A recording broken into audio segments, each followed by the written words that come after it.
You never know. Some people want to be artsy fartsy and everything, and it's like it just sounds wrong. It sounds wrong. That's right? like saying pork roll instead of Taylor ham. Exactly. It's wait.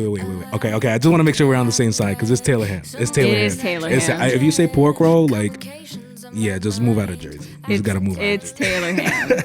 Anyway, I never have a great intro to this ever, but ladies and gentlemen, welcome to the Ayo Chill podcast.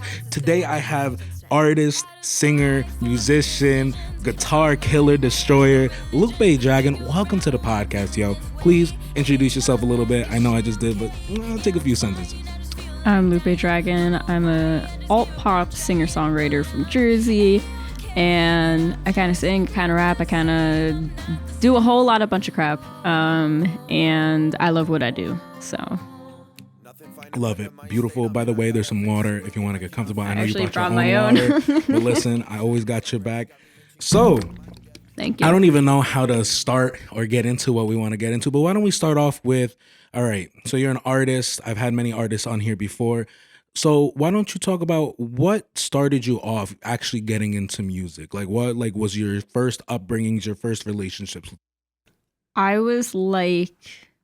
from the youngest age I can remember 3 or 4. Mm-hmm. And all I ever wanted to do was sing Backstreet Boys. That's awesome. All I ever wanted to do. Because like my sister grew up listening to Backstreet Boys, so that's all we really listened to. And I'd sing I Want It That Way until like my lungs went blue. I mean, like I don't know. That's the earliest memory that I have. And then when I was in elementary school and middle school, I did band. I played the trumpet in middle school. Oh, that's dope. Yeah, I don't play it anymore.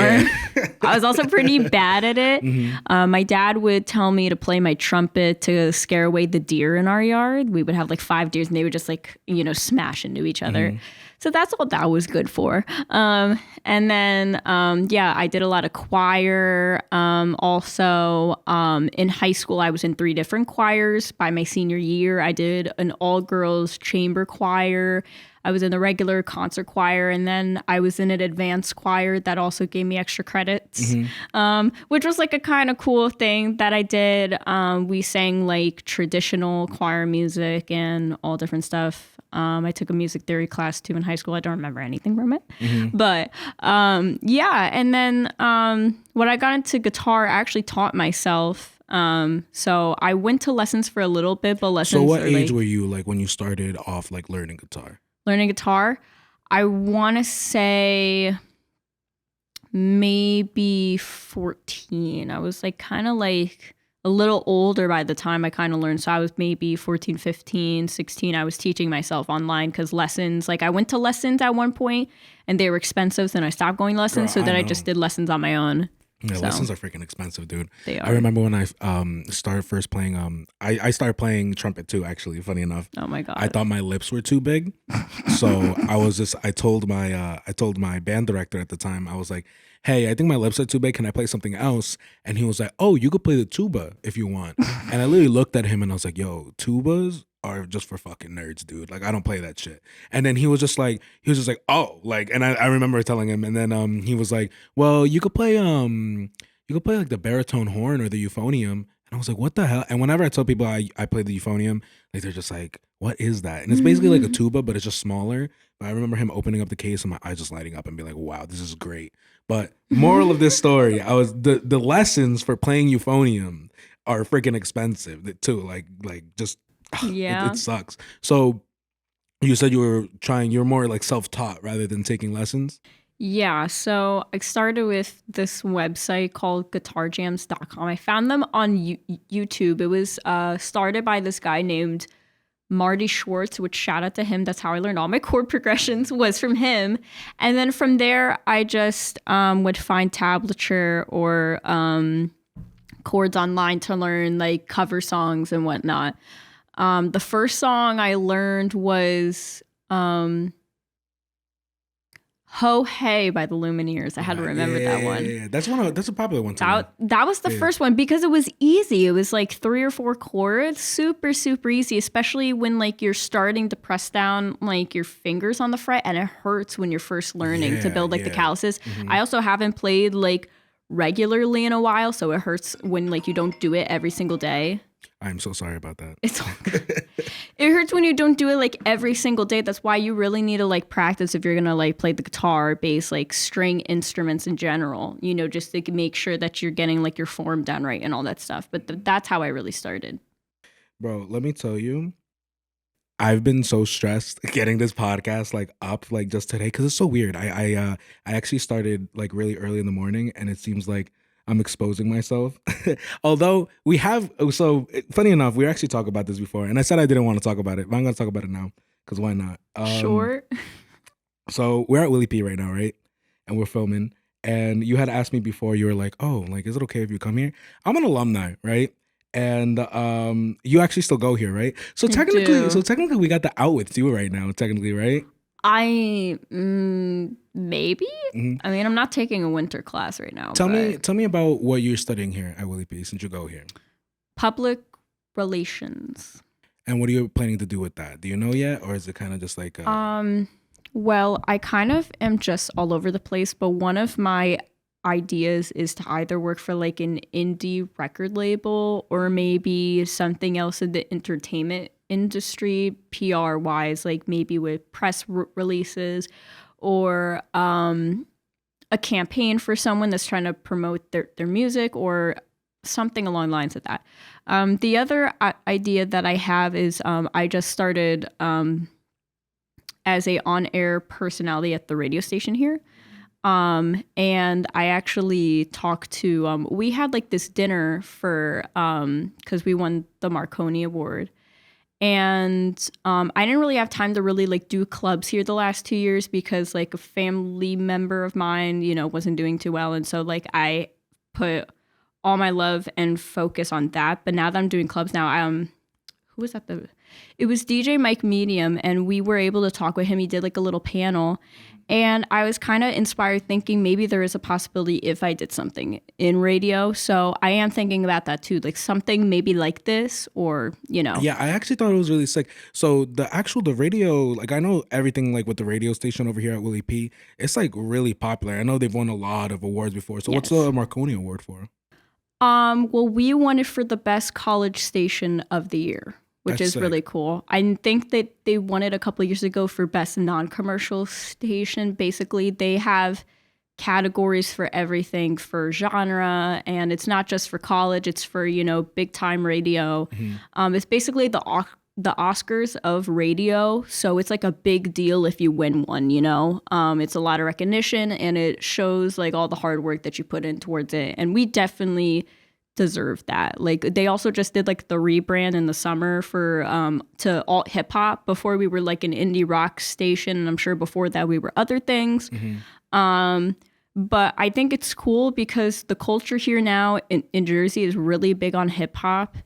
So I think it's cool that they're trying to tap into like a market like that. So talk to me about that. You just said that the industry here is really big on alt hip hop. What do you mean by that? So you think that because actually I've not necessarily felt the opposite, but I've also felt I think alt hip hop in general is growing immensely. I think mainstream hip hop is like not that it's dying, but it's just getting super repetitive, right? Like we've been hearing like straight bangers for like these past like 5 years from people Right. like Kendrick. I feel like it's hard to say because like for example, Kendrick is not like alt hip hop, right? But at the same time, if you listen to like How to Pimp a Butterfly, right? Like it was almost like it was a mixture of jazz and like hip hop, and that wasn't kind of like done to the extent that he did in that project, right? Absolutely. So it's like in its own certain way, it kind of deviates from like mainstream hip hop. Like for example, let's say like The Baby, right? The Baby, his music is like it's hype. You know what I mean? Like I feel like a lot of mainstream hip hop today is like super hype. It's super like get you in a good mood. But I don't think 20 years from now I'm gonna be listening to the top hits from The Baby. I'll probably be listening like one or two, you know. But like How to Pimp a Butterfly has been like on the top charts. I think it's been on the top 50 for like the past like since it released. That's like a timeless record. Like stuff sure. that Lamar puts out is timeless. Stuff that like even Drake, someone who has bangers, like if you listen to his old mixtape, that stuff has stuff that is timeless. Take Care is a timeless record. Like records like that, that's what we're gonna listen to when we turn like 60. Like, you know what I mean? Because that's like our time right now. Something like The Baby is not something I would say is timeless because it's just so repetitive.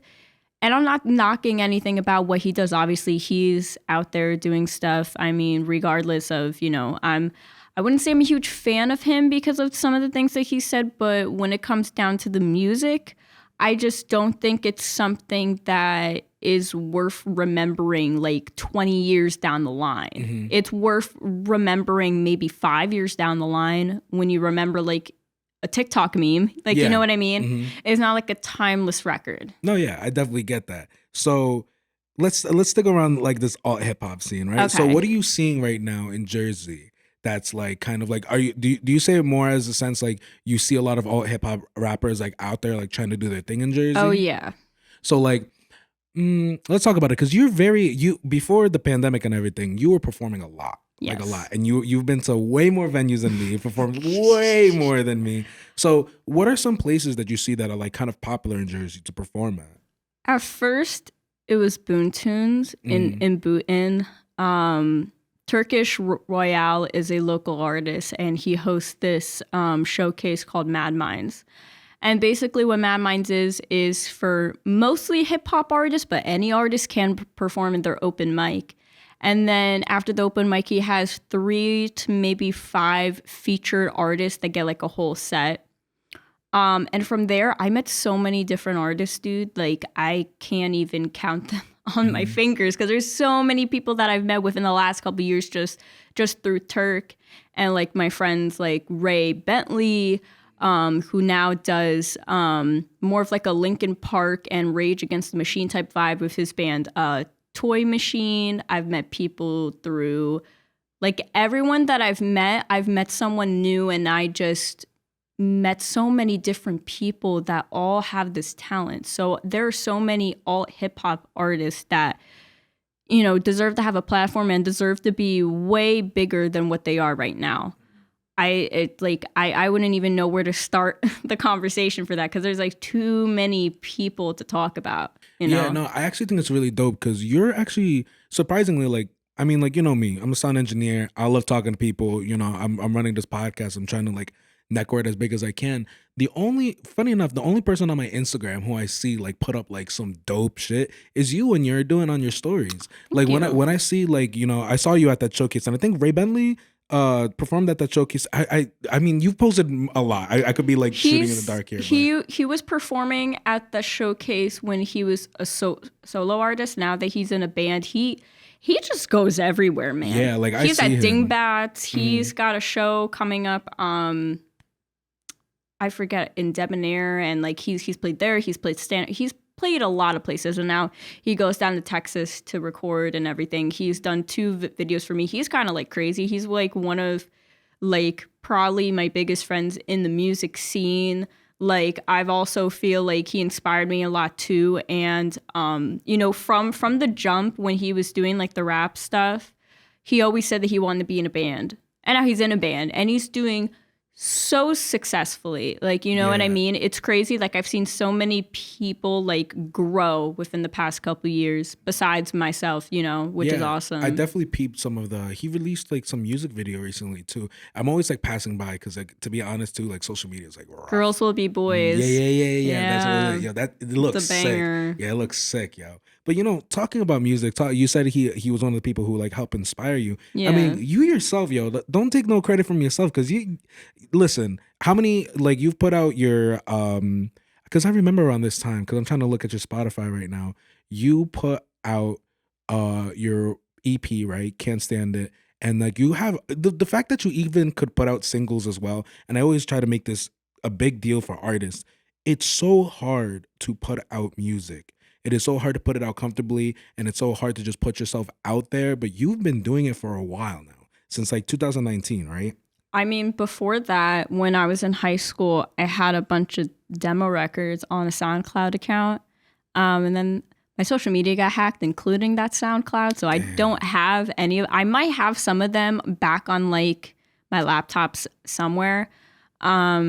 But yeah, I've actually been doing it longer than people think I do. I just didn't put out anything like professionally like mixed down until 2019 when I put out Can't Even Stand It, which actually was finished in 2018. I just waited to get the mixes done just right. And yeah, so I've been doing it for like a while, just writing my own stuff. I just didn't get to the recording part until I was like 19. So before we get into like the music you do have released, then talk to me about like how it started. So, because we left off when we were talking about like your taking guitar lessons, right? Right. So when did you actually start writing music? Around the same time, or? Yeah, I was maybe 14 or 15. I'd find some beats on like a YouTube channel and I would write some lyrics and they were really bad. I mean, aren't they all when we first start off? Yeah, they were really bad. And then when I was 16, I wrote Addicted. That's actually when I wrote it. No way. And that ended up going on the EP because I did like a voting thing on my Instagram because a lot of people in high school when I performed it at a talent show, people really liked it.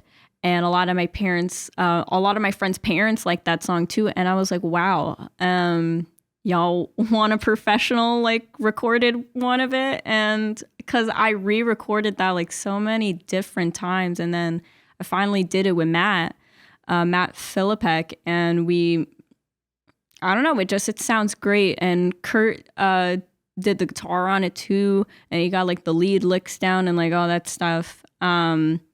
So it started around that time. I started writing these like really mushy gushy heartbreak songs and these really stupid cheesy songs. That's when I started writing, but I didn't start really writing until I was writing for the EP. And I didn't even know I was writing for anything until I just had all these lyrics on like receipt paper when I was working at a grocery store. It would be like a winter day. I would like go on the machine, get the paper, rip it off, and just start writing. That's so sick. And then I was like, fuck, I want to like do something with this. And that's when I went to Architect and Butler and I was like, I want to make an EP. I don't know how to do that, but you want to help me? And then they did. And that's pretty cool to look back on. That's so cool because I had no idea that's like actually how it started out. Yeah. Because I was not that I always try to picture in my mind like how it is like when anybody does it. Because I mean, like for me, I mean, when you were recording at Architect, actually, where do I want to take this? When I first met you, actually, when I first even like saw your face, it was funny. I was going through myself. This was probably what? Oh my God, 20. You said, when did you start recording the EP? 2018. Awesome. So this is perfect. Around 20, right before I transferred here. Yeah. Sick. Yeah, because in 2018, I had gone through like a crazy breakup, right? And this was around the same time that me and Matt also we were doing the engineering program here, right? And we had partners every semester, like what we would do projects for, right? And in that semester, he was my partner. So we would see each other every day in the studio, all our projects we were working on together, right? And I went through this rough breakup like during that semester and it sucked. And I always had a dream about like writing music too. And I had actually started writing music when I was like probably like 13, 14. But again, like looking at beats on YouTube, like writing stuff to it, trying to sing to it and seeing how it goes. And then I never really had money for like a ukulele or anything, or even like getting stuff to sound cool like was always like a big dream of mine. And that's why I joined the sound engineering program, because I wanted to do stuff and learn how to do it the right way, like myself. And during this breakup, I had written a song, right? And it was called like 7 Days. And it was like, yes, I remember that one. Yeah. I saw the sticker. Yeah. We're going to get to that. We're totally going to get to that. So I decided one day, like, I love performing. Like, performing is, I've talked about it to a lot of different artists, and I'm sure you probably feel the same, that there's just such a different high you get like when you're performing. I really don't think anything compares to it at all. Absolutely. Like, and so I saw these flyers for like an open mic, And I remember sitting in my car crying because I wasn't sure if I could do it or not, right? Because I also have a crazy anxiety when it comes to performing, or even before we like film a podcast or whatever. Like I always just get super nervous, and I was like, screw it. I've practiced it enough. Like I'm just gonna pour my heart out. And I remember seeing you there. I remember seeing like a couple of other people there. I think Xavier was there too. Yeah. And like I remember like everybody was like so nice and stuff. And then I remember seeing you get up, do your thing, and I was like, oh, this girl's like lit. I was like, all right, cool. Like I'm gonna go do my thing. And then I did my thing, and everybody was so nice after, and I was talking to everybody. And then you were just like even like, dude, seeing you perform, dude, is actually really fucking inspiring too. Like, thank you. I don't like to bring people here and like bullshit them around, but you do your fucking thing when you perform, and that's so lit because a lot of people don't. And I've seen you do it in front of like a big crowd, and I've seen you do it in front of small crowds. And to keep that same energy is so fucking hard to do, you know? It is, yeah. Let's get to that sticker that I put on your guitar. You gotta understand, dude, like a lot of for me it's a lot of the little things that mean a bigger it gives me like a bigger emotion, like looking back at it. And like you kept it on forever. I assume it's still on the guitar, bro. It's still there. I will never forget like how much love I felt when I was like, oh yeah, here's a second. You're like, yeah, I'll put it on my guitar. And then you put it on, I was like, oh, and then now you perform with it, like I don't know if all you the time. it's so sick, dude. It's so sick. Thank you. So around the same time I released that song, you're coming out with all this music too. So how was it actually getting to start and work with Matt? Because Matt is incredible, and he's extremely talented as well. So how was that process getting started from you coming? Because did you have any recording experience before that? Professionally, no. And the funny part is that originally when I was working with Matt, he was an assistant to Shane, I believe. Yes. So he had like just started there. So I was supposed to actually work with Kurt on the whole record. And then something happened and Shane was like, you know, work with Matt on the record. And I was like, oh, sick. Mm-hmm. And so it started out as something that, you know, like wasn't supposed to happen like at all, you know, like he was just supposed to be there like assisting and stuff like that. We ended up recording the whole thing together, and he produced Can't Even Stand It and Not the Same on the record because I got back something for the record from Kurt and I didn't like the sound on it. So I was like, I want it to sound like the way that you made the beat. And he was like, okay. And then he did it, and then it sounded just the way I wanted. And I don't know, it's like a creation process with an engineer is so important, just being able to like fuck with them and like whatever you guys do. And like I consider him one of my like really good friends, you know, just because of everything that he's done with me. And like we've shared each other like stories. I've told him some personal things that I don't tell like a lot of people, but I think that also has helped the process of us creating some of the songs that we have made. Mm-hmm. One of the ones being Happiness, which a lot of people don't like that record because it's so different from anything that I put out during the Can't Even Stand It like era. It's so like dark and sinister, but it's one of my favorite songs I've made with him because like that all started with just him making the beat, and then we got Paolo Coelho who did the cajon on it, mm-hmm. and you know another person that I fuck with so well, and we've done a lot of things together too. Working with him at first when we were in the booth making the demos for each song, it was I was so awkward and I wanted to rush everything because I was like, I need to put it out. I think that was the worst thing about myself, and I think I put a lot of pressure on everybody from Architect just to be like, I need to put it out. And even Shane said to me, like, you need to like take time, like this stuff takes time. And I kind of wish my 19-year-old self listened to him a little bit more, because it's true. The more you take time, especially in something like music or art or dancing, like it always sounds better. That's why the next couple stuff I ended up putting out with Matt sounds so much better, because I took my time. I planned out in my head the instruments that I wanted. I planned out, you know, the timing of everything. I planned out like the sounds that I wanted to hear. And it was a cohesive event. Can't Even Stand It really wasn't a cohesive event because I didn't let it be. I wish I could just kind of like sat and nurtured in the moment a little bit more. But regardless of that, Matt was the reason why everything was so less anxiety inducing, because like I had never done something like that before. I never imagined that you could just go put some money down and like you can make something great. And I did something great, and I accomplished a lot with that record. That's how I got like my name out a little bit more. I put out like 6 songs, no singles. I had one video for it, but I really did solidify myself, I think, as an artist just starting out. Like for a first record, I think I did great, but I also think I did better after that. As a sound engineer, and being completely brutally honest with you, because bro, if you ever want like someone to critique you and be brutally honest, hit me up, bro, because I'm very much like that. Is there some songs on the album that I think like are okay? I was like, yeah, for sure. But overall, like you said, for someone who just started this out and putting that stuff out, and Matt, you're like, I think it's a mixture between like how passionate you are for what you do, and also like Matt is also just like really great too. Any energy you give him, he'll give you in return, especially when it comes to music. Yes. And he's very passionate about what he does. When I was working on with him for the single I released 7 Days, like he was so passionate about like, I want these guitars to sound good. And there's actually one song, bro, I can't remember which one it is. Let me see if I could look at it. I feel like it was one of the last ones, but it was you have these vocals, right? And I think it's so underrated because they sound fucking incredible. It has a bunch of harmonies in the beginning. Do you know which song it is? I actually it's probably Addicted. Maybe it was Addicted, but I remember listening to it because I told you I have like a bunch of jobs, right?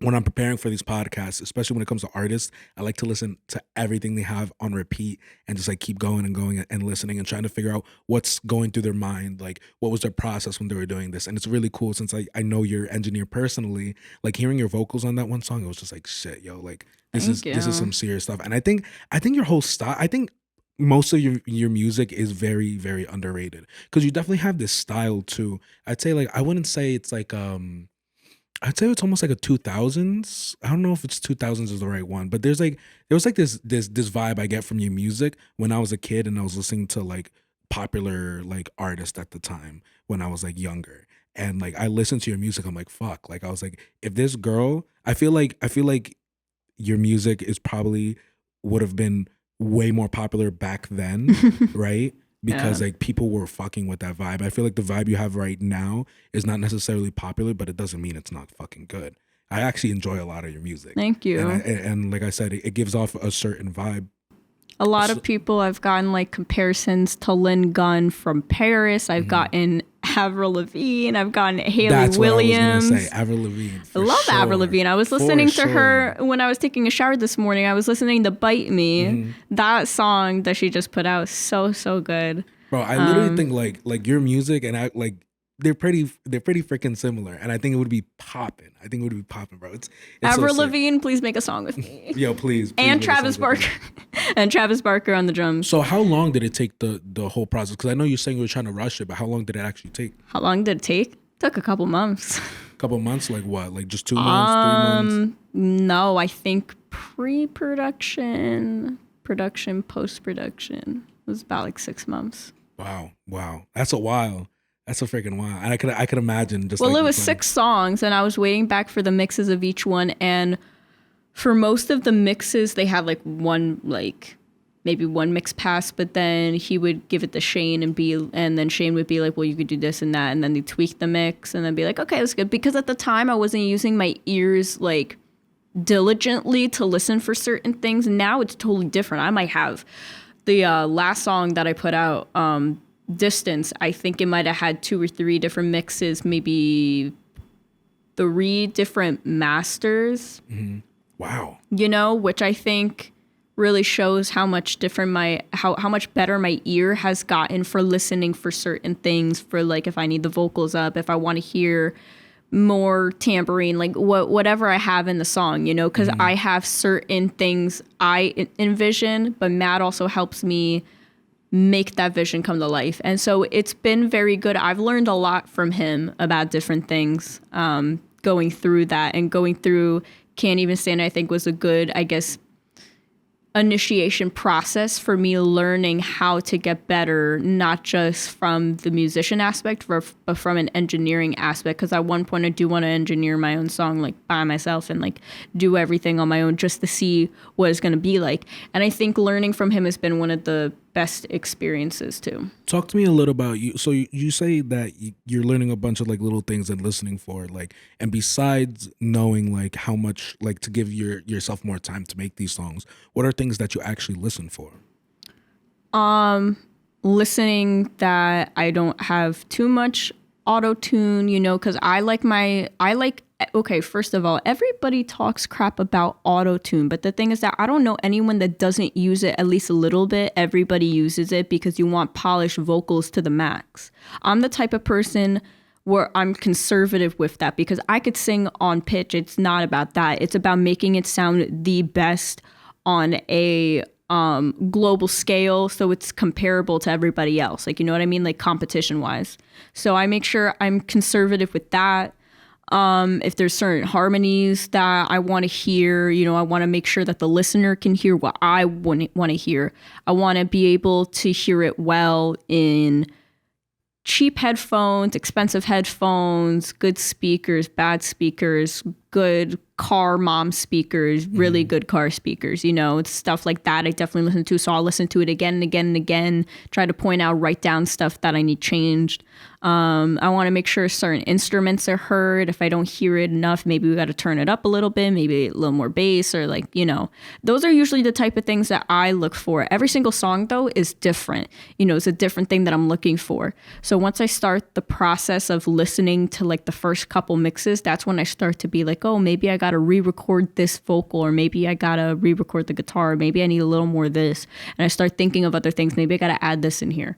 It's always different. It is always different. I'm such a perfectionist now. It's insane. I drive him crazy sometimes. No.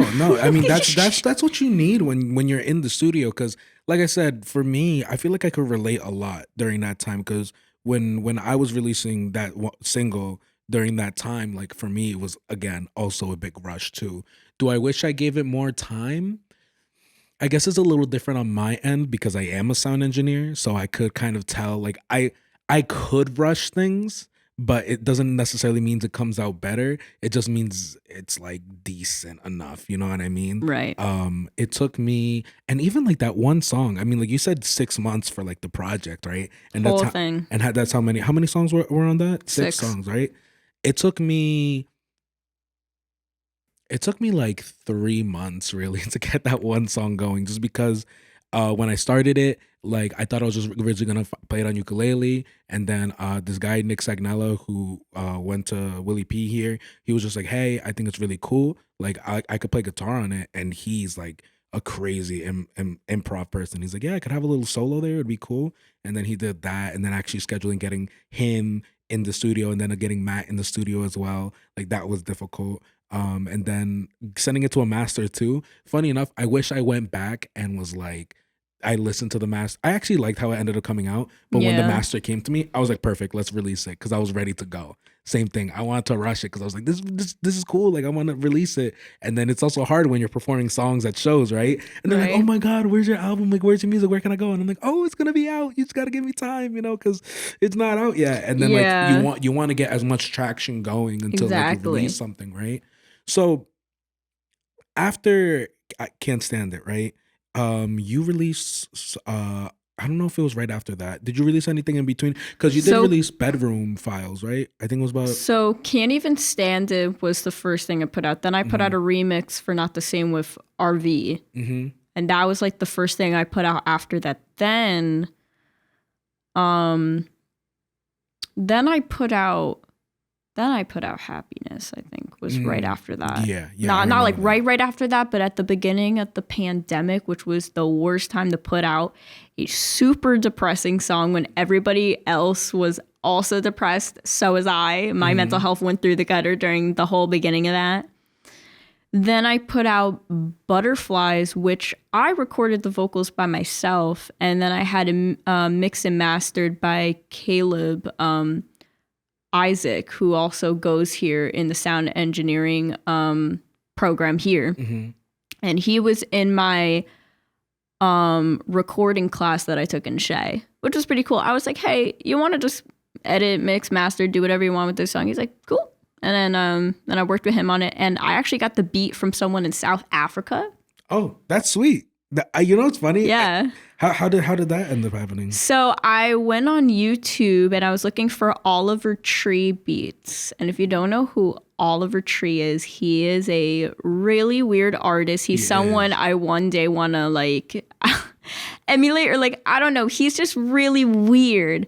And I wanted a beat, and I found the beat, which I have the beat. I just haven't put out the song yet, but I have recorded a demo for it. And I hit him up on Instagram and I was like, I really want the Oliver Tree beat. Like, how do I get it?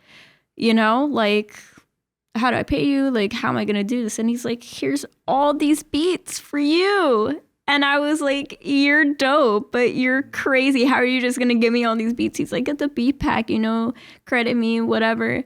And I got a beat, and that's when Butterflies was written, when I got that beat from Liam. So shout out to Liam Beats. He's really crazy and one of the nicest people I've met on the internet. That's awesome. That's absolutely crazy. He's from South Africa. It's wild. Can we actually before we leave Can't Even Stand It, I actually kind of want to talk about like the themes and like what were the ideas behind, like not necessarily each of the song, but like you talk about a lot like wanting to impact the world through your music, right? Yes. And so can you talk to me, let's start with that. Like, what are you trying to impact? What themes are you really trying to get across, like ideas? I mean, right now I'm trying to find different ways to talk about difficult subjects, and I still haven't figured out a way to do that. A lot of what I've written about is, you know,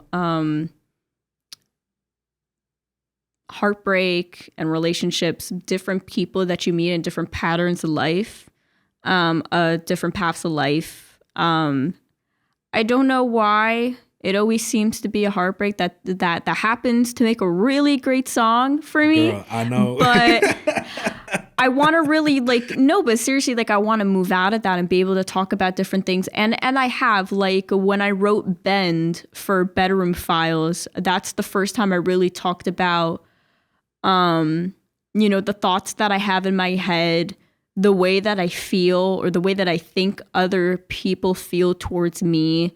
You know, that that I'm just like a very stern person. Like, I talk about that in Bend. I talk about the fact that, you know, I'm stuck with these thoughts that I can't get rid of. And I want to make the world bend. Like, I want to make the world a better place. I want to, you know, bend over backwards to make this place better. And that's where the word like bend came for, like, the title of the song. And that's kind of the direction I want to try to get past after Distance. And then this next song that I put out, that song after that is really where I want to start targeting different topics and talking about that in my music. So it's definitely dope, because even in the beginning of Bedroom Files, the intro, you talk about how, you know, you kind of forgot what it was that drives you to do this, and that I think in the beginning of in the intro, you also talked about almost like giving up, right? Yeah. So like, what was it that really kind of, because it's hard. I've actually talked about this with different artists too. It's so difficult to be putting your heart and soul into something, and then maybe you're not getting the interaction or the love back you would want from it, right? Absolutely. And you work so fucking hard. You put in all this time, and it's like, you know, I hate playing a numbers game, because even for the podcast, like, what keeps my head above water, and what I always tell other artists who are feeling like giving up, or to feel like maybe it's not worth it, for me, as long as I've impacted one person, for me, that's what gets me through the day. That's what gets me to keep doing my work. And when people, I feel like as long as you hit, like, you know, somebody and it affected somebody's life, it's worth it for me. Because then I'm Absolutely. Just like that one, like, I remember when I made 7 Days, like, someone told me, they're like, yo, I'm going through a breakup too, and that song was like really dope. And for me, that meant the world. I was like, the 3 months I spent, you know, in the studio, like crying, and the money I invested into this, it's worth it, you know? But it sucks too, because with sometimes with love, you also get a lot of hate.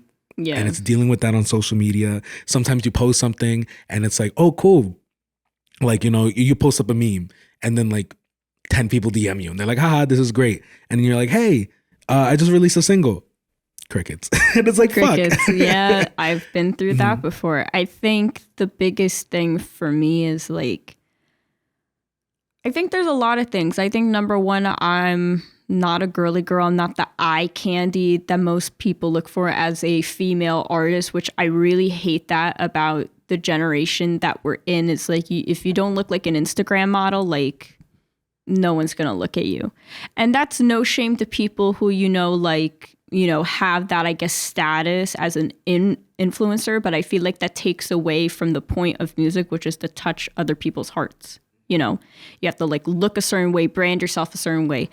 And I don't really brand myself a certain way besides the fact that I'm myself, like all the time. Like I'm a fucking weirdo. I'm a nerd. I'm a gamer. I make music, and I'm just fucking weird. And I showed that in every aspect of my life. I feel like I tried to do that with Can't Even Stand It, like with the photo shoot and with this and that, like the makeup and stuff. And like, I still do some of that here and there, like I like taking pictures, but I'm more like myself now. Like being comfortable in my own skin has been one of the hardest things to do, growing up being bullied and all that, people telling me like I would never in a million years be making music and doing what I'm doing right now. There's people in high school, they used to make fun of me that now hit me up because they're seeing how I'm doing. And it's like so crazy to me, dude, because those are the same people that literally told me to kill myself. I definitely understand that. Dude. It makes like no sense. Like when people see that you're doing good, they want to switch up on you. Like people are jealous of your success. And I think that's one of the biggest things that affected me this week was someone said that, one of the big things is that someone will always be jealous of your success, but like those people don't matter. The people that do are the people that have been with you like since the jump. Like some of the artists that have been with me like since the jump are like Gina Royale, Zay the Ripper, Ray Bentley, like those people like that I've met just, doing open mics here and stuff like that. Like those are the people that really have inspired me. Like I'll still like, chop it up with them and I'll like meet up with them at a show. I'll go to their shows like because like they deserve that. And like other people that I've met in the scene, like Samaj Savage is like on one of my songs. And like, he's such a big inspiration for me too, because of, the fact that he just has a lot to say, and people listen to him. And it's just because he's just genuine in the music. He doesn't pretend to be something that he's not. He is who he is. What you see is what you're going to get. And so what you see with me is what you're going to get,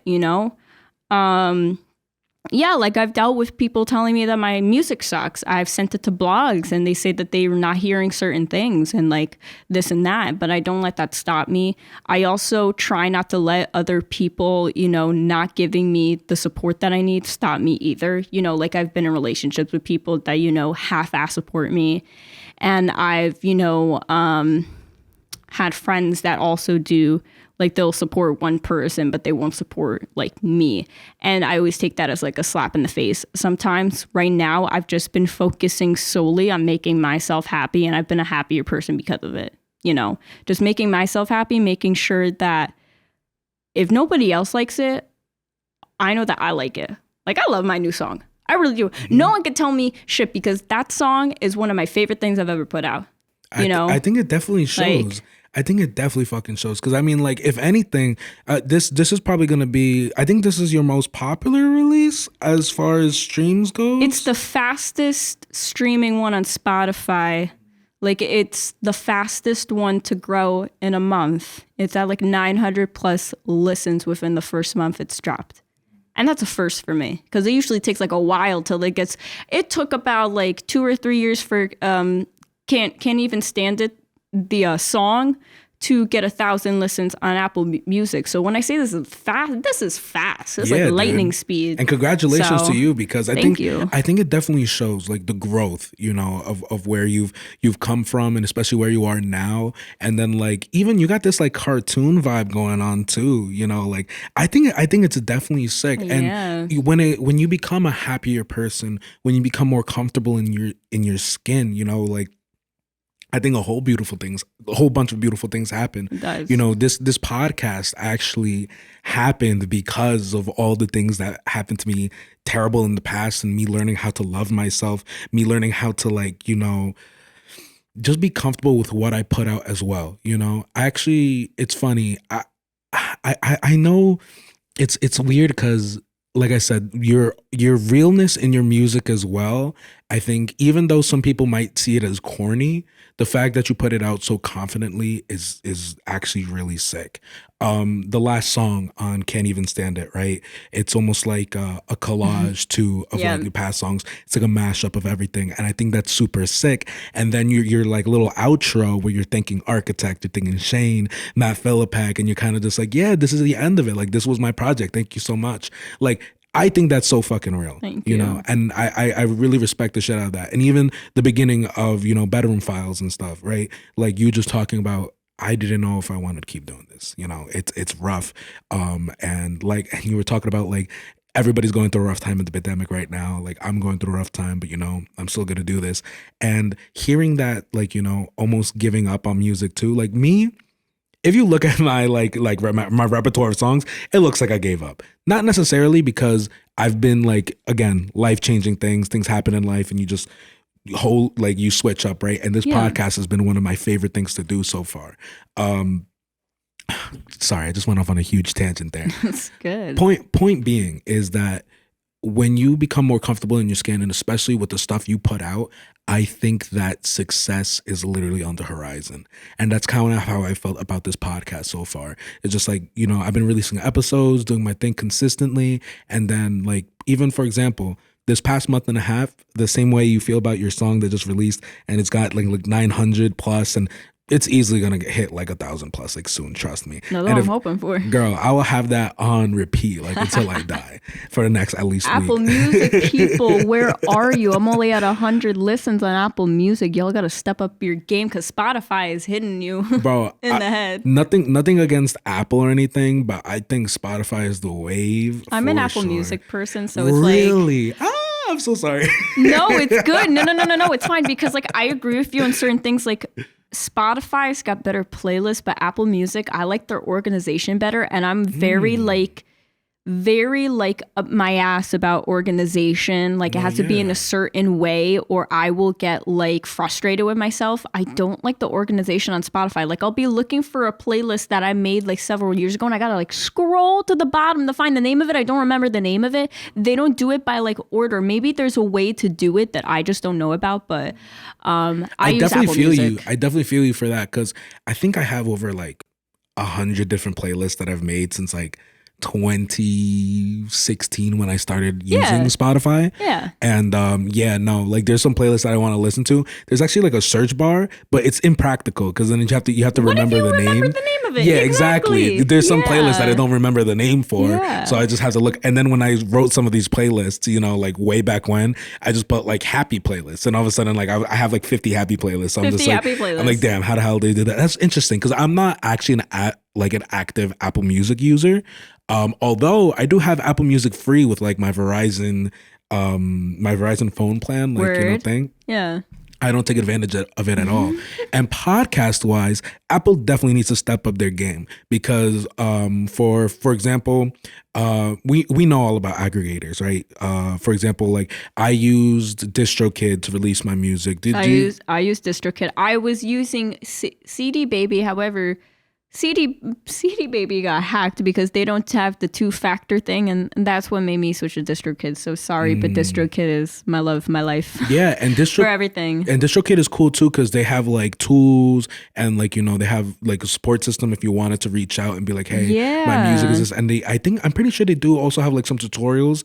So the aggregator for, like, you know, the DistroKid of the podcast world, the one I use is Buzzsprout, right? Word. And they are freaking amazing. Like, they make everything super easy to use. They put everything in front of you. They have like teams that make YouTube videos and teach you how to promote yourself better and how to get your podcasts on. And one of the things that I've switched up in the podcast, which is kind of like a theme now, is that I take a Polaroid of each of my guests, right? And I post them up, and I think it's really dope. But in Buzzsprout, it allows me to change the picture of every podcast. Oh, like the thumbnail. Like, yeah, the thumbnail, right? So like when you go on Spotify, instead of just seeing the name of somebody you like to watch, you can see their actual Polaroid next to it, right? Word. So I think that's dope. Apple Music, I thought it was doing it for Apple Music too the whole time. You just see this on every single podcast on Apple Podcasts. Music, bro. come on, man. So it's always, and even like, I'm very, very petty when it comes to that stuff. So I'm just like, you fuck that up, I'm not even gonna use your playing your sound, whatever, Apple Music, whatever you're playing everything on. But yeah, dude, that's super, super interesting. How did we even get here? Jesus, we were talking about before. We were talking about.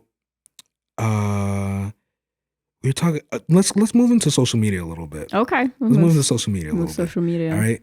How do you feel about your presence on social media? How important is it to what you do, especially now with the pandemic? Like everything moved online.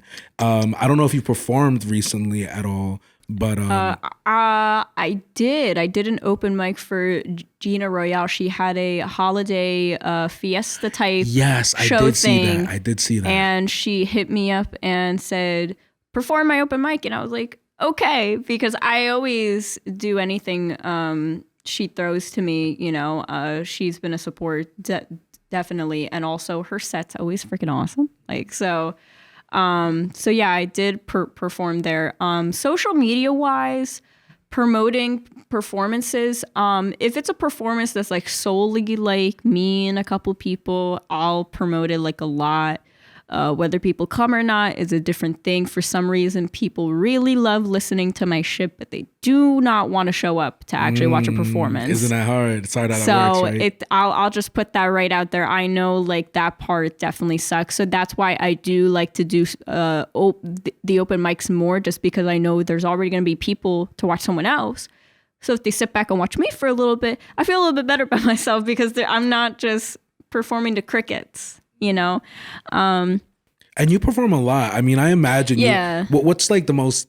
I'll put it nicely because I don't want to be like, what's the most empty you've ever? What's the most humbling performance you've had? Right. So like the most humbling performance. Humbling performance. There's another one, but that one's like too depressing, so I'll go with the less depressing one. Okay. Is that I did perform an open mic at this one coffee shop, and it's an open mic that they would do like every month. And for whatever reason, you know, me, the camaraderie that I usually have with coffee shop open mics is everybody, you know, cheers everybody on. We all say hi to each other. We exchange Instagrams, maybe we collab after it, or write or become friends, whatever it is. I've met a lot of people at coffee shops. But this one particular coffee shop, I remember there was this girl that went on before me. She was maybe like 18 and, you know, she's just starting out. Like she said, it was like one of the first songs she ever wrote. I thought it was really cool. So she's walking by me because she's going back to the table with her friends. And I, you know, say to her, oh, like you did really good. She just side-eyes me and then just walks away. And I was like, what is that?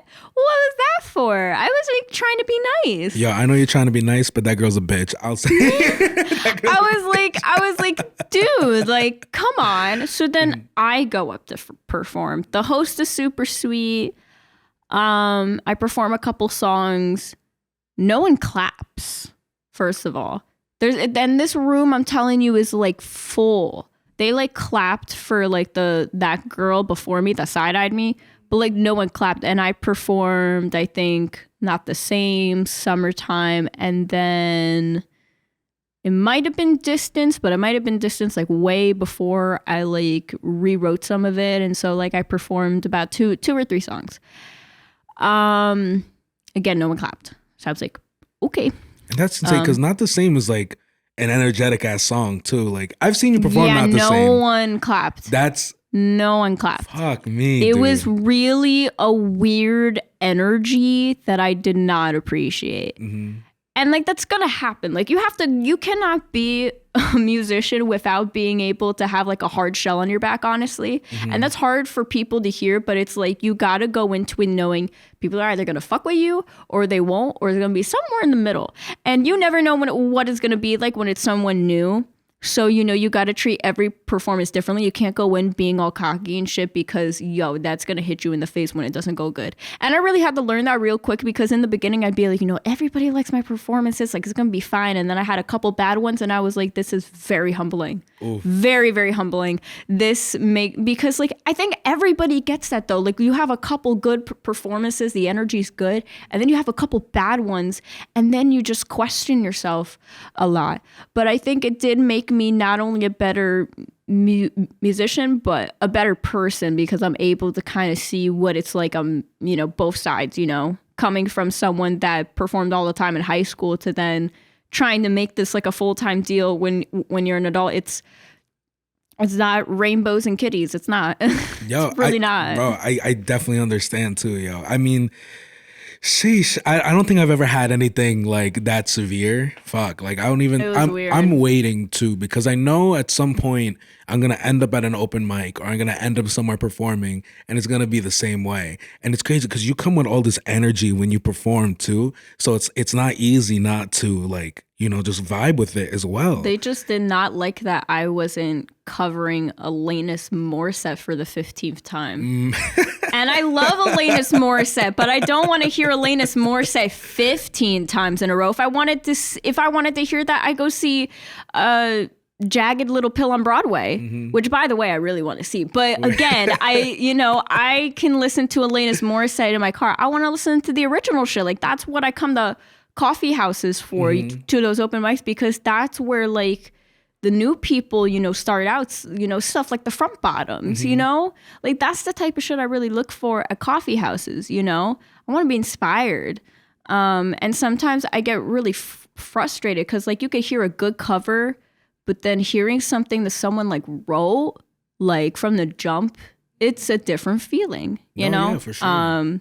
That's what I really love about the atmosphere. And I'm hoping some of these coffee houses are going to start to do open mics again because everybody's getting their boosters and stuff, So hopefully we see that again soon because I miss my nice coffee houses that are nice to me, So talk to me about, so you talk about getting inspired and seeing other artists at the coffee house.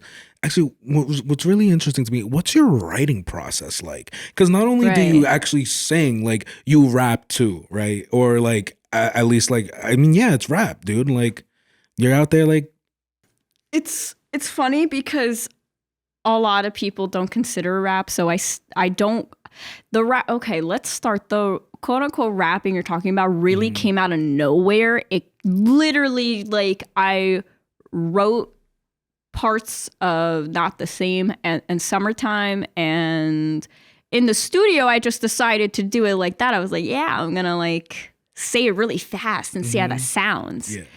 Not thinking that it was gonna sound like I was rapping. So then people were like, oh, so you rap too? And I was like, not really. And then I started doing it more and putting it in some of my, newer songs, even having rap artists with me because I love hip hop, and it just became a thing. So when I usually write, it's usually just a melody. It's always different. Sometimes it's a melody. I write the guitar part. I'm doing something a little wacky. I'll write down the chords and stuff because I'm unprofessional. So I don't like physically write out notes and stuff like that. Like I just know this is the chord and this is the shape, and however I start you get writing it done is perfectly fine. Exactly. Like that's how I get it done. And then maybe I'll start to have like a rhythm, and I'll start, doing like a little humming thing to myself and start like writing down lyrics. Other times I'll just have lyrics in my phone or poems and stuff, and I'll dissect it and be like, well, this would sound cool if I put it here and there. I don't always use the whole poem, but maybe I'll use little bits and pieces. So, it's always different. And most of the time, something really bad or really impactful has to happen for me to write something like happiness, or to write anything that I've written. Something really big has to happen. For me, things happen and I write about it. Sometimes I sit with my own thoughts and then I write about it. Everybody has, you know, some people are like, you need to write every single day for 5 minutes, get the juices flowing. I don't work like that though. I really don't. And it frustrates me when people, you know, say like, that's the way that you have to do it. I do not have a formula. I just do. I don't think anymore. I just do, because when I would think more about it, it made the process more frustrating with me. So I don't think I'm going to write a song. When I feel like I'm going to write a song, then I write the song. I don't just go and just be like, okay, I'm going to write a song 5 days a week. No, I can't. I can't do that. I think that's super real. You know what I mean? I think that you get a more genuine product when you do that. Definitely. I think there's so many ways to get to an end goal. I think that's one of the things that me and even Shane were talking about last week on the podcast, that even like when it comes to engineering, right? You could have the best equipment, you could have the craziest microphones, but at the end of the day, people just care about the end product. And a lot of people have a method that exists already. Cool, good for them. If I'll try it out, and if it works for me, great. It's a part of my arsenal now. But if it doesn't, it's like, well, it doesn't work for me. And then people might be like, hey, but this is the way it should be done. It's like, fuck off. You know what I mean? I'm doing my thing. I'm doing my thing. And I think that's the same thing with, you know, the music that, you know, I put out. A lot of people say like, you need to stop rapping. You need to stop doing this. Like, why are you doing this? Like, it sounds so weird when you do it, and, you know, get a better guitar player and stuff. And I know I'm not a great guitar player, but when I play, it's for a purpose. Hell yeah. It's not always to sound pretty, honestly. And a lot of people don't understand that. And also, again, coming from the background that I have, I'm not a professional guitarist, you know, this and that. Sometimes I do have professional people play on a song and stuff like that. You know, for me, it's just like, I just want to put out something that I know I put all my energy into. That's like the most important thing to me. And I feel like a lot of people just don't understand what it is to do something like this. But I am grateful for the people that do listen to me. I have people listening to me in Wisconsin. There's this one kid that like, I don't know why I'm calling him a kid. He's a grown ass adult. He's like living with his girlfriend and he has a full-on job. So I have a friend named Austin that listens to my shit in Wisconsin, and I consider him a good friend. And he actually found me when I used to live stream on YouNow, you know? So I met like a lot of people on the internet, you know, from the jump, that supported me singing covers before I even put any shit out. It's so funny that people you've never met before in your life sometimes will support you more than the people that you meet in person.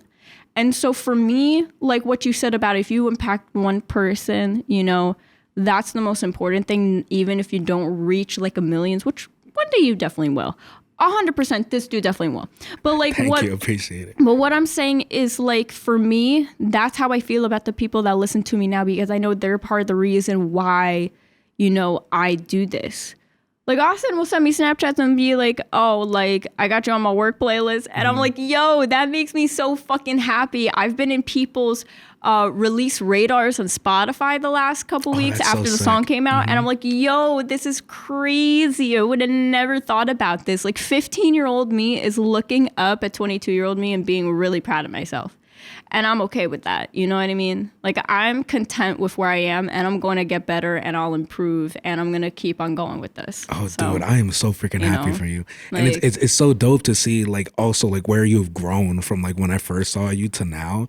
Like, it's incredible. And your relationship, even how you say, like, through social media. So, you used to stream? Like, do you stream still, or? So, I haven't talked about this. It's still in the works, but I did used to stream on YouNow. However, I do eventually want to stream on Twitch. I don't know how I'm going to do that, but I do want to try doing that because it's something I've thought about doing for a long time. And now that Twitch has made it easier to stream, you don't have to use the OBS. You can, but you can also... OBS software is basically a streaming software. It's like an external platform, and you can like customize and add, you know, like your logo, you know, like all that stuff, like go like crazy with it. Yeah. But Twitch also has like an application you could use, just like bare bones basics. I'm probably going to do that because even though I'm pretty tech savvy, I'm not that tech savvy yet. But eventually I want to do something cool. I want to, perform covers and do stuff like that. But I also want to have a little segment when I touch on, like local artists, which is something I am very passionate about doing. I always hype up people, you know, not even if they're just my friends, but just, you know, genuine people that are really doing this for the art that I feel like a lot of people don't really do a lot. And, you know, people always wait until it's too late to hype up these artists, you know, you want to be a part of the process that helps them get to where they want to be. And I always want to be a part of that because I'm in that too. And so, yeah, I do want to be on a streaming platform again. And Twitch is like super dope, not just for gamers, but like artists and all that stuff. Yeah, funny enough, it's actually a big conversation I've been having with my friends recently. So I don't really announce too many things on the podcast season. This is less of an announcement of me just talking to you about it. Yeah. So we're taking off from the podcast in January to do a whole bunch of revamping stuff. We're opening up a website. I'm trying to work with some designers to work on merch that actually like looks good, not just to support the podcast, like something with the name on it, but I want people to wear it or it's almost if like, you know, it's with their fit. You know what I mean? I really want to get some cool stuff going. And part of this whole process, especially when it comes to editing, because I spend a lot of the week editing. It was one thing being a sound engineer, right? And editing the audio and making it sound sick.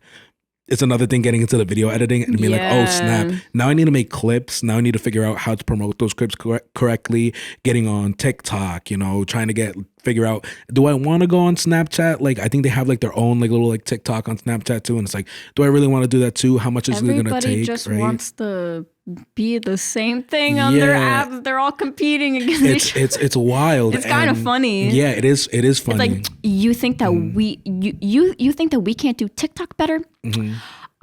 Instagram can do TikTok better. Here comes Reels. Like, it's so funny. And Reels is such a big tool now too, because there's people who are popping. And YouTube has their beta. I forget what it's called on YouTube, but YouTube has their own TikTok coming out. There's people who are blown they have shorts now. Shorts, that's what it's called. Yes. It's not. I don't think it's beta anymore because I see everybody's got shorts now. Well, it's still in its like beta, like it's in its beta infancy, like, but you could use it, right? And people have been popping off there. There's actually someone who I talked about. There's a creator in Cedar Grove.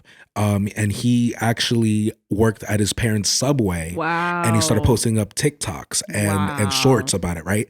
The shorts have like millions of views on YouTube, right? Wild. He's become so popular that he actually made enough money to buy his parents' Subway from him. This is in Cedar Grove. I work at a restaurant called Delmonico's right now, and it's actually connected to that Subway. At some point, I would love to have him on the podcast to be like, how do you feel about this? You were making sandwiches one day, and now you own a Subway. And I don't know what he's trying to do forward with that. Again, I completely went off on a tangent. My point being is that when it comes to streaming, I want to start streaming my editing. Right. And kind of just like sharing what I do, what it takes to put something like this together, like the behind the scenes. And I was actually talking with I was not in an argument with one of my friends, but we were talking about, okay, are we going to go for Twitch for streaming or are we going to do YouTube streaming?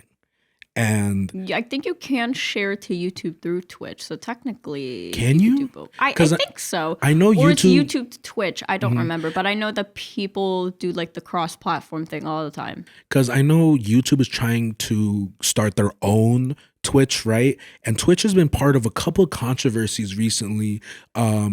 With how they treat their creators and how they promote certain people. And what I get from a lot of people who are, and like I said, look into this yourself, but I just thought it was interesting to talk about it for a bit because they said it's harder and harder now, like the algorithm for Twitch to actually start getting popping unless you have like a huge following already. And I think that's so important for a platform to give you, you know what I mean? Like for example, Spotify, if you're not, too. Yeah, TikTok. Oh my God, TikTok is going to be such a big tool. I posted up some TikToks for the podcast. And actually before this, I wanted to do a TikTok, but it was taking me too long because I don't post TikToks regularly. So I was like, shit, I was going to do this whole thing. I'm like, oh, like, how is it setting up a podcast? And I took the first thing. I was like, this is taking too long. So then I just had to, start doing dilly-dallying, doing this. But YouTube is starting to sign agreements for streamers to just be on the YouTube platform.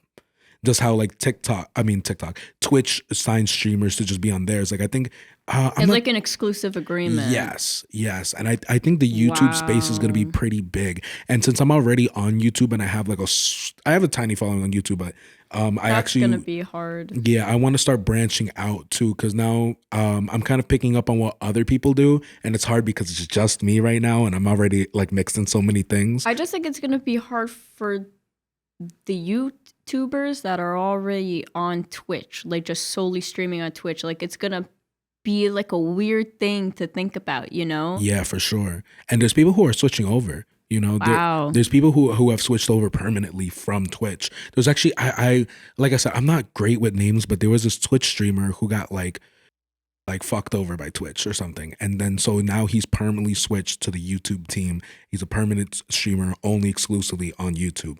And actually the YouTube streaming community, like, and how I've seen them interact with their creators, they're really nice. YouTube in general is a kind of a messed up place because obviously they're like owned by Google, and like how they treat like there's certain creators with like, I don't know if you've looked into any of like these copyright Oh, I see the claims and, copyright like, things like all the time. Yeah. and there's recently some creator, he does like, I don't know, he does parodies of Dragon Ball. I don't know if you're into anime at all. Yeah, I do like anime. I forget the name of the YouTuber, but he does all these parodies of Dragon Ball Z cartoons, right? He owns his own company. He has like, you know, a whole staff working on all this, right?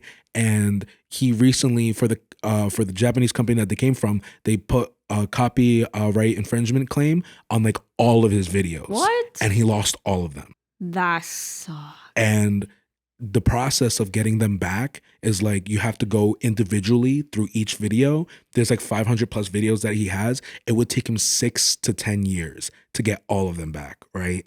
And it came from the same company that he used to actually did a promoting event for. So like it just shows like there's really big problems that are going on with YouTube and how they deal with it too, and having to get that stuff done. It just seems like you're talking to no one. Rather than this streaming community that seems like the people who are leading that stuff on YouTube right now, it seems like they're going in a pretty dope direction, and they're pretty friendly with everybody who's trying to get on.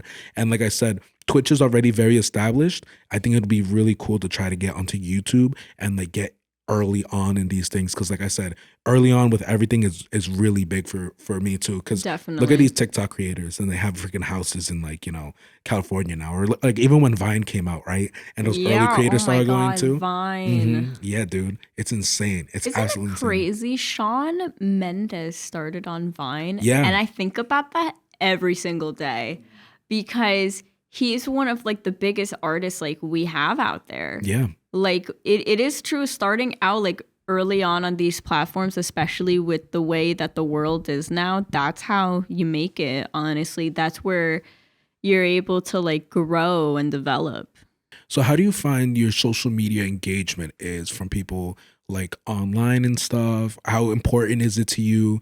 Like, do you accredit a lot of your success from your most recent song to like how you've promoted it differently? Or like for example, like Distance, right? Your most popular song so far, the fastest it's ever grown. What do you credit that to? Do you credit that to more of like just how the song is? Do you think it's like the best piece of work you put out? Or it could be a bunch of things too. Like what's on your mind? I think there's a bunch of things besides the fact that I have a featured artist that's totally like amazing. A lot of his fans have actually come onto the YouTube channel where I posted the video. I've been like, hey, I came from Samad, but like I stayed here for the whole song. And like, that's pretty cool when you get to collab with someone and they already have a pretty established fan base, but they're listening to something a little different than they usually do. I mean, I worked with a hip hop artist on a pop song. Like, that's pretty cool to me, you know? Like, no, that's sick. I feel like that song to me felt kind of like a Linkin Park and Jay-Z type thing where, you know, you got the alt kids and the hip hop kids and they banded together. Like, that's what I really want out of that song too, you know, sound wise. But I think I definitely accredit him because he's amazing. And, you know, he was able to add a little something different to the song that I was looking for. And obviously working with him was amazing. I also accredit it to the fact that, you know, like, I definitely promoted the fuck out of it, trying to get the pre-saves in from the beginning, just because of how big I wanted it to be compared to everything else that, you know, I put out. I put a couple flyers around one of the halls at school that had like a QR code that you could scan it to watch the video. And on the side, I put a picture of me and Samad. And on the flyer, I said, who do you think is going to win at a basketball game? Samad Savage or Lupe Dragon? That's funny. Scan the code to see, and then so I did that a little bit. I might print out some more flyers, maybe put them up in some places over the break. I not too sure yet. And then that's legit though, like just kind of just doing that. I've never even thought about doing that myself. I've done flyers a lot. I used to, when I promoted the EP, I was putting flyers in the bathrooms, the Preakness Hall, of the Student Center, of like Hamilton. All like, you weren't gonna get rid of me. Mm-hmm. You were not gonna get rid of me. I was everywhere. People were like taking pictures. People were saying, "Who the hell is this?" Mm-hmm. Flushing my flyer in the toilet. No, you're not gonna get rid of me. And then I put another one back. Mm-hmm. No, that's great. Like, that's passion. That's like passion behind it. I do stuff like that all the time. So for me, it's just like any way I could get it, I get it. I was sending it to people. I was texting it to people. Because maybe they didn't check on social media or maybe they didn't have the pre-save. So I was just sending that link to people to go listen to any platform they wanted. I think I accredit my success of that song right now to just everyone involved on the song, to the people that were listening to it, and to the blogs right now that have also been supporting the song a lot. Sweet. So... Sweet. No, that's so great. So how was it like collaborating with Samad and stuff? Like how did that even begin? How did that begin? Well, I met him. I didn't actually like. Okay, so when I met him, I never talked to him when I saw him the first time. Mm-hmm. He was a featured artist actually at a Mad Minds event, and I remember he did like a remix of a song in the beginning. Then he did a bunch of songs off of his mixtape at the time that he just put out, Trust the Weird Kids. He was wearing his merch, and he had like a bunch of dancers on the stage, a drummer in the back, a guitar, like all this crazy shit that was happening on the Stanhope House stage. And that stage is really fucking small to have all that shit going on. Mm-hmm. But I thought he was so chill. I still have the videos from that because I remember I said to myself, I wrote it on my New Year's resolution list on 2019. I said, I'm going to collab with Samad Savage. I put that in the universe. And then one day on Instagram, he was posting something about wanting to collab and for people to hit him up. And then I hit him up and I said, like, I don't know if you'd be down to do this, but like, I really, really want to work on a song with you. And he did it. And I'll just leave it at that. The rest is history. I got the song done after I laid down the drums with Jeet. Jeet's great, bro. Jeet did the drums. Yeah, I think it's the first time I've ever talked about Jeet on the podcast, but I love Jeet. I want to get him on the podcast at some point. We had a lot of name drops on here, but Jeet did the drums with me and Matt, and actually Paolo came in too. He added some more stuff at the end too. Paolo's so great too. Yeah, Paolo's already been on 2 of my songs. Like, get that man a raise. Like, yeah, man. No, Paolo. He's everywhere. No, he's great too, and his as a musician though, like he's just like so cool. Like I remember first meeting him, like ever, I think in a music class, and I'm not gonna lie, love you, Paolo. But I thought he was strange.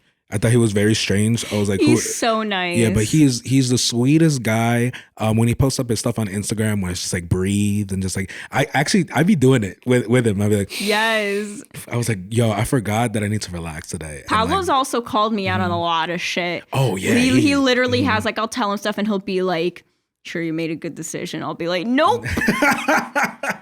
Yeah, Paolo's real, man. Like he'll be like, he's really nice, but like he definitely treats me like a sister. So I've told him some stuff that I've gotten involved with that definitely was not a good idea, and he'll be like, well, it wasn't a good idea, and you're telling me. So, but he's great. So he was on the song too. But yeah, so I laid out the drums and then I sent the stems over to Samad, and then Samad a couple days or weeks later after he was done with his stuff sent back his verse, and I was like, this is fire. I can't wait to hear this in this final mix. Sick. So you did separate recordings. Did you guys work in the studio together, or did you like record? No, he just recorded. He records all his shit literally in his apartment. That's sick. Yeah, he records, mix, masters, produces, you name it, he does it. And so he was still taking up collabs at the moment, at the time, which by the way he doesn't do anymore. So I feel pretty special about that because I'm like, sick. It was one of the last ones.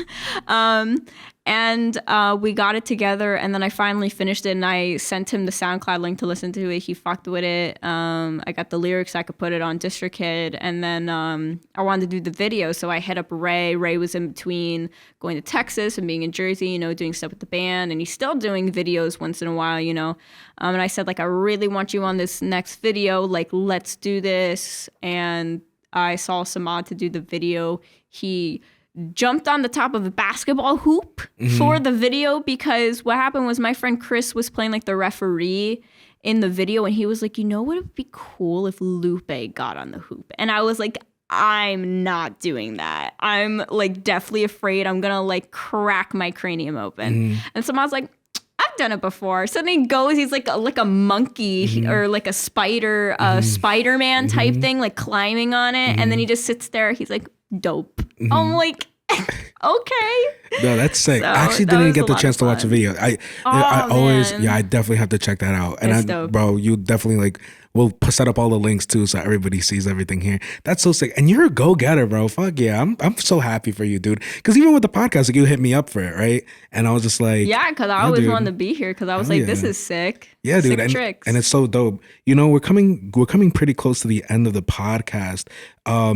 I always ask, is there anything else that you really just wanted to get out before we start like closing up the podcast and everything? That is a good question. I guess the last thing I want to say is to anyone who's listening is to how do I want to put this? Don't listen to people when they tell you that you can't do something like this, like what we're doing here, just kind of innovating and creating. Sometimes it's better to take things with a grain of salt. And that's all I really want to say. Awesome. Let the people know where they could find you on Instagram, all your socials. At Lupe Dragon, LupeDragon. Pretty much everywhere except TikTok. On TikTok, it is Lupe the Dragon. And then you can find me on Apple Music, Spotify, YouTube, Amazon Music, Tidal, all that stuff that you guys listen to. Oh, and SoundCloud. I don't know if anybody is still on there. But yeah, so anywhere, basically. Sick. And Lupe, I always ask everybody one more question as your music is playing out. What would you tell yourself? You said before, you're like 16-year-old, you would be looking at 22-year-old now, so proud. What would you tell yourself back then if you could? Pick yourself off the floor, get the fuck off your ass, and just keep fucking going, because those people, like, they don't fucking matter. I fucking love it. Lupe, thank you so much for coming on, yo. Let's get out of here. Word, thank you, man. I can't say, baby, but I'm gonna get back now. Oh, oh, oh, oh, making up my own now. Oh, oh, oh, oh, I'm gonna get back now. Whoa, oh, oh, I'm making up my own now. Whoa, oh, oh, oh. I don't know why I even gave you a try. I must have lost my mind. If not that, I lost some time. But I lost sometimes when I was betting on you. I was off sometimes, but superstition was true. Deep down inside, I'm hoping what you did gon' happen to you. But acting like it don't affect me is what I'm gonna do. I miss you, oh so terribly. Do you not miss me, baby? Oh, I miss all the intimacy, and I can't shake the feeling of your lips on me. Back now, oh, oh, oh, oh, making on my own now. Oh, oh, oh, oh, I'm gonna get back now. Oh,